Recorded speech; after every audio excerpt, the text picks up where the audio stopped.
ഒരു മാസാധനമൊക്കെ പ്രതീക്ഷിച്ചു ഷാജി കൈലാസിൻ്റെ ഒരു ശക്തമായ തിരിച്ചു വരവ് എന്നൊക്കെ വിചാരിച്ചിട്ടുണ്ടായിരുന്നു. പക്ഷേ തിരിച്ചില്ല, വരവ് മാത്രമേ ഉണ്ടായിരുന്നുള്ളൂ എന്നാണ് സിനിമ കണ്ടു കഴിയുമ്പോൾ എനിക്ക് ഫീൽ ചെയ്യുന്നത്. അദ്ദേഹത്തിൻ്റെ പ്രൈം സിനിമകളോട് പോലും അദ്ദേഹത്തിൻ്റെ ഇന്നത്തെ ഈ സിനിമയ്ക്ക് പിടിച്ചു നിൽക്കാൻ പറ്റുമെന്ന് എനിക്ക് തോന്നുന്നില്ല.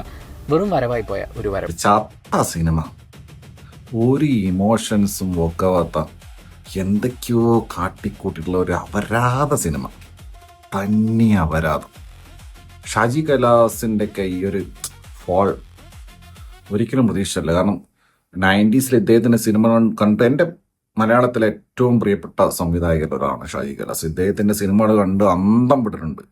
ടോട്ടലി പറയുകയാണെങ്കിൽ ഒരു തരത്തിലും സഹിക്കാൻ പറ്റാത്ത ഒരു utter waste cinema, utter waste. George ജോർജിന്റെ ഫൈറ്റ് കിൻഡൽ ഇടിയാണ് ജോർജ് ജോർജിന്റെ. ഈ വരവ് മൂവി തുടങ്ങുമ്പോൾ തന്നെ ഒരു ഫൈറ്റ് സീനിലാണ് കാര്യങ്ങൾ തുടങ്ങുന്നത്. പോളച്ചൻ എന്ന് പറഞ്ഞൊരു ക്യാരക്ടറാണ് ജയിലിൽ നിന്ന് പരോളിൽ വരികയാണ്. ആ സീനിൽ തന്നെ പടം കയ്യിൽ നിന്ന് പോയി എന്ന് മനസ്സിലായി.